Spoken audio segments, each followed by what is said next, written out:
आप मन यूट्यूब में बहुत पहले से जुड़े हो, आप मन के चाहने वाला, आप मन के सब्सक्राइबर मैंने जानना चाहते कि आप मन यूट्यूब से एक महीने में कितना अर्निंग कर लेता, कोई अप्रोक्सीमेटली कोई एग्जांपल? जैन मन मोर से जुड़े हो मन जानत हुई कि कोरोना काल में मोर पास पैसा भी नहीं रही से। ठीक है, मैं फंड भी मांगे और बहुत जन पूछे कितना है इसे, कई जन कमेंट करे हाँ भाई मैं 5,000 भिजवा दूँ, टोटल 4,000 आ रही है मेरे पास में टोटल। मोला लगी कम से कम 10,000 आज ही, कम से कम मैं सोच के रखे कि 10,000 आज 2 महीना में चला लूँ आराम से इसे करके लॉकडाउन के टाइम में। तो समझ ली इनकम कते हुई मोर। अब आज तक मैं बाइक नहीं ले पाया हूँ, तब भी अभी और कैमरा किसला आजो पटाता हूँ, घर भी चलाना होते।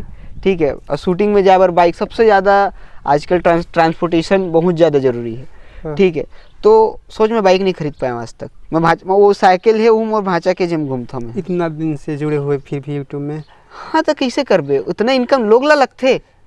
अरे कमाते चल अफवाह बहुत बहुत फैले हुए, कई जन बोलते मतलब हम ही मन से मिलते और भैया कितना कमाता, नहीं है यार, वाह पर व्यू के 1 रुपया मिलते, हम लोग सिखा देते हैं।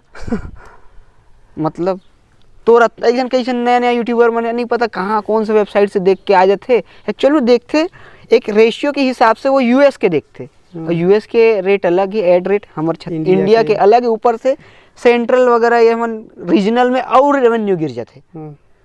ठीक है, तो उन वहाँ के हिसाब से देखिए बोलते कि जन मैं तो तोर जाना था कते खे, मैं बोला तेमोर बैंक के मैनेजर के नंबर है का तोर पास? ऐसे तो ठीक है, सबके अपन सोच अपन गलत।